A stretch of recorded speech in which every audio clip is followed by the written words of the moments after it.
Hey guys, I wanted to come and film a little bit of an update video from my last video that I showed you. Previously I showed you that I have been using my Filofax Osterly, and it's been working out really great for me, not just as an on-the-go planner, but I have been trying to use it as a homeschool planner. So I wanted to show you just a really cool, like, kind of just a springboard from that last hack that I showed you, that I managed to take, you know, a full-size page of the Erin Condren. I mean, you could do this with a Mom Be Happy planner, just like what I showed you in the last video, but I managed to do this in a number of different ways, like with, I don't know, sorry, I'm like really out of it today. I wanted to get this video filmed for you though, so that you could kind of see. I'm like, clearly I'm wearing my husband's sweatshirt. We were up at 3 a.m. this morning because he had to work that early. So anyway, I wanted to show you how you could actually, make this in this updated video. And I showed a little bit of like a preview on the Dearest Darling account, the Instagram. So if you're interested in seeing how I made this, like this updated version, then stick around, let's watch the video, and I will try and show you.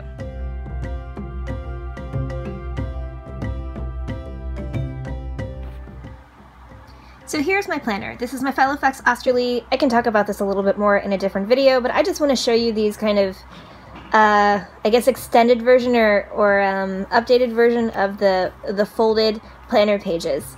Now, here's one thing that you can do to make these a little more accessible. This is something that I saw on Danielle of So Much Crafting's YouTube channel. She does really, really great videos of planner setups. Her planner page designs are different than mine, or just like her ideas are different from mine, but ultimately she has some really cool ideas, and you should look at her channel if you're really interested in maybe seeing even more kind of planner tips and tricks. But this is taking the Erin Condren full-size hourly layout, and this is doing something a little bit different because I'm using this as like a homeschool planner. And what I always want to do is I want to do things in such a way that my daughter can read these as much as I can read them, just because our days and our schedules overlap. So things that I did one thing I did is I stamped instead of using strictly stickers and labels and things. I used Studio L2E brush dates. I did use some Avery labels. I can kind of show you a little bit of like the hacks and things, but some of these are Sweet Stamp Shop. These are all just kind of hacked Avery labels. Brush dates from Studio L2E. And this is a full-size Erin Condren hourly layout. And I can kind of talk about how I go about doing homeschooling in a different video, but I just kind of wanted to show you how I did this. And here is another kind of hourly idea. Okay. And this fully utilizes like every single surface. So these have been right side pages, but you can use them as left side pages. Here would be like a left side page. And this opens up here. You can also flip it down like that. And that's, like I said, this is a full size Erin Condren page. Here's some other examples. This is a horizontal layout, and I just relabeled it so that it could be used a little bit more freely. And then here is like notebook pages. So these pages are actually really, really great for homeschooling. And this is the same sort of like kind of planner page hack on every single one of these. And I'm going to be using these, I'm going to be giving these to my daughter for her to do homeschooling lessons and assignments. Because let me show you now her little kind of homeschool on-the-go learning. And this is great for her just because she is only going to be in 3rd grade this coming next year. And we like to do learning on the go. We like to go on field trips and just like learn as we go. So this is an example of what she has done. And I can kind of talk a little bit more about, as a home educator who's a former classroom teacher of like all ages and abilities, how I go about structuring things.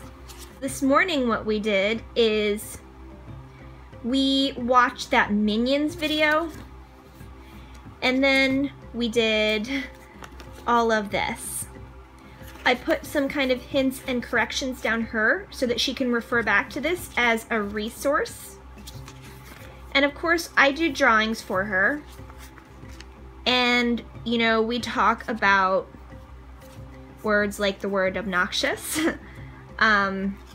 She learns like how to make connections, like thinking like disgust sounds like the word disgusting, and how can discussions end up being disgusting. So we talk about like etiquette, things like that. But you know, I fully utilize most things that I have like available to me. So let's talk about how we can make this happen. Okay, so we're gonna start on the back side. So yes, I do know that what I'm showing you is something that can be a little bit overwhelming, and it can feel like I just don't have time to do this today. But here's the thing, anything that you do that is different, well, today can start whenever you decide that it should start. And the difference that you like make by investing your time wisely and using it more creatively, you'll find that your time actually ends up being multiplied exponentially because you're working smarter, not harder. So I promise you, this is not as like crazy and complicated as it might look. And what I really hope in terms of planner peace is you're going to end up having more time to do more of what you love, because you are like layering your life. You're doing things that planning is me time. You're creating something, you're designing something. You'll be able to like do things like, I don't know, for me, I love to have times for my hobbies and time to spend with my husband and with my daughter. We love to go on field trips and travel and things. So I'm really hoping that what I show you here affords you time that is multiplied exponentially, and allows you to experience some creativity maybe that you haven't gotten to experience before. So what you're gonna need is you're gonna need a pair of scissors. A smaller pair of scissors rather than a larger pair is a little bit more of an ideal kind of way to do this, just because you're gonna be making smaller cuts. Optional is washi tape. You don't need to have a washi tape, but that's a good idea. A hole punch too. Single hole punch, or just like the large desk size one. Here's a tip. You can do this with your kids, just because like I just showed you, or your coworkers. Just because of like what I just showed you, you can use this as like school or like homeschooling or whatever sorts of resource. Like, it's just a vessel for all sorts of things.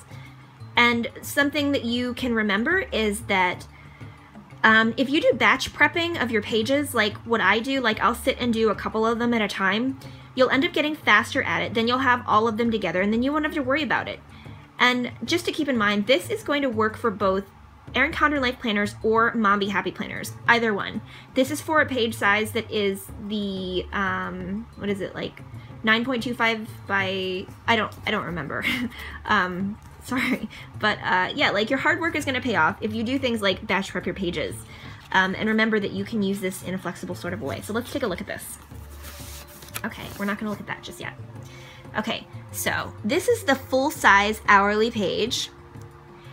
And yes, this is only just like 4 days worth, but like I said, you could do this for like the left side if you wanted to also. So what you need to do is first, what you need to do is you need to fold this right here, and it's called a valley fold. Valley fold means it makes like a valley, okay, like a V, valley. Now I'm turning into like art teacher, classroom teacher, sorry. So the first thing you're gonna do is you're gonna fold this, and you're gonna fold it, if you want a reference point, you can fold it just right there at that line that's marked between the Friday and the Saturday. Or really just, it's divided into 4 sections in fourths, so you just want to fold it right kind of in half, but so that when it folds over, it folds, and then you leave enough room there for you to do your hole punch. The second thing that you're going to want to do is you're going to want to fold here at this line. So that's the line that's right above the 8 a.m. line. See where that is? Okay. Right there above the 8 a.m. line, you want to fold there, okay? The next thing that you're going to want to do, well, this is actually, I guess, technically optional, is after you have folded this, so that then this folds down and this folds over, okay? This can either be left as one long bar, or you can split this right there. Like you could take some scissors and snip it right there, and then that would make 2 different flaps instead of being just one. The other thing that you can do is you can pre-strip it with washi and then cut, or you can go ahead and just cut this little corner out here, the line right above the 8 a.m. all the way up to the top of the page, just this portion. So it's like this rectangle right here. And then what you're left with is you're left with this right here, the line that goes from 8 a.m. all the way down to the end of the page. That's like the 4th step. And then you can washi it and hole punch it. You're gonna hole punch and washi it from the dotted line that's just above the 8 a.m. mark to the bottom edge of the page. Okay, there we go. And then the last thing that you might want to do is hand cut with small scissors and just round the corners right there. And I recommend doing the rounding of the corners at the very, very, very end, because I don't know, it just seems like it makes most sense that way. And the other thing is sometimes when you round the corners, you end up rounding things that you didn't want to, like you might end up rounding that in there, and then you have a little bit of a notch, which is fine, but you might not like that. So I would just wait until the very, very end to do rounding of corners. And then of course, once you finish this, I mean, this is a full-size Erin Condren page. Fold this down, fold this together, and there you go. You have a folded planner insert. Well, this is instructional, that fits right inside of your personal planner, just like that. Boom. That's it. So I do understand that you might not get this the first time, but that's why that's great that this is in video form, because you can come back and watch this and try and do it over and over again. And especially if you're planner hopping and you have other pages, then I don't know, like I know that most people who have Erin Condren products, they really, really like them, and they might have more than one. So you can experiment maybe with different pages, and you can do it either top or bottom. It's pretty easy actually just to do the bottom here. Like if I wanted, this is one that's a right size page that folds out, but if I wanted to, I could always just kind of like flip this back here like this, so that this is that, and then you flip it over and this is that. So yeah, this makes it so that the page is totally and completely, like you can flip it around and open it up, and yeah, there's lots and lots of different things that you can do with this. And use washi tape. This is a calendar side page. So that's it. So I really, really hope that these videos have been helpful for you. I hope that it was helpful for you to see my daughter's like school planner / binder. I know that what I'm doing, it might seem a little bit foreign to you, but I hope that what I'm doing is, I hope that I'm sharing with you enough details about how you can discover that you can do this at home. I remember when I was a classroom teacher, and then when I was like a teacher leader, in this area they call it an instructional lead teacher. It's basically, or another way to think is a department head. When I was a department head, I'm sorry, like I said, I've been up since like 3 a.m. this morning. I remember when I was a department head, or just when I was just a classroom teacher, and I reported to department heads, and I reported to like the principal and the superintendent of the school. It was always really, really hard for me as a new teacher to not have, I felt like I had questions about how to do instructional activities and things, and I had in my mind things that I wanted to do with my classes and with my students, but it was really hard for me to articulate it. And one of the big things for me was that I really, really wanted to do things that were just a lot more creative and a lot more inventive, because to be quite honest, like as a teacher, like it gets really, really boring, and especially at this time of the year, it gets even like more boring. So I just kind of, I don't know, like I fell in love with this style of teaching, with these manipulatives to make the interactive notebook that originated from Cornell University, and it is used in the Maryland area, in PG County. Sorry, I gotta take care of my dog here. He likes to burrow underneath of the covers. I think I've shown you in other videos. But this is a part of a curriculum that I learned when I was working in the public school system that is called AVID curriculum. And even though it's geared toward a certain subset of students, it's definitely something that is useful to any student, and it can be done by any student, and it can be done in any content areas. So now that I am a work-at-home mom, a stay-at-home mom, a teacher mom, a planner mom, I just kind of felt like, I mean, I'm doing this with my daughter at home, and it comes naturally to me to be able to do this, to be able to make these connections, and to be able to like do these activities with her. And I just kind of felt like I would love to be able to share with others who are maybe in a little bit of the same predicament as I am.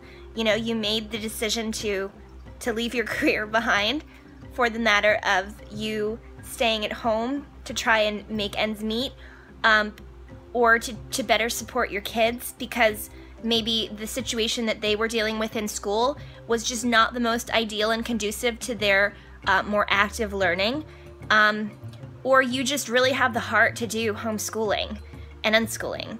And just to clarify, someone on Instagram asked me, what's the difference between homeschooling and unschooling?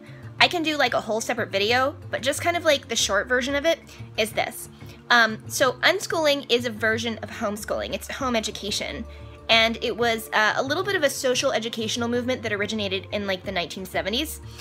And it's just, it's the idea of like child-led education. So it's similar enough to Montessori. Montessori is a lot more structured, but unschooling is a little more of like individual, like super individualized and like absolutely child-led.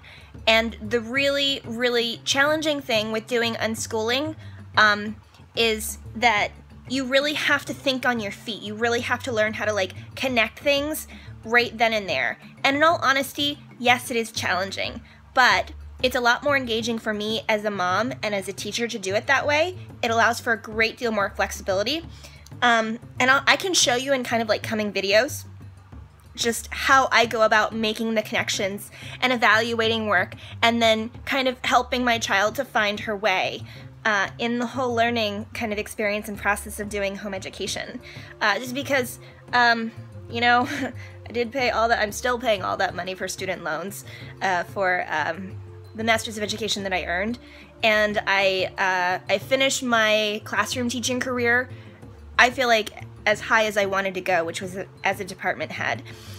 And I love art and design, I really do. I love marketing, I love like trend spotting, I'm really good at it, but you know, it's been a challenge for me to be able to be a stay-at-home mom, a work-at-home mom, but I really have enjoyed it. It's been like the ultimate challenge, and I feel like if I can connect with other home educators in this way, or even teachers in the classroom who are just feeling like worn out and they need something new to do, then I'm really glad to be able to do this and share this with you all. So I hope this was helpful. Sorry if this outro was like extra long, went a little bit longer than what I thought, but anyway, I'll see you in the next video, and I'm gonna try and do some more videos, and I know they might not be interesting to all of you, but maybe some of you are aspiring educators, or you're thinking about going back to school to be an educator, and maybe this will inspire you a little bit to kind of make that jump and do something different with your life, with your career. So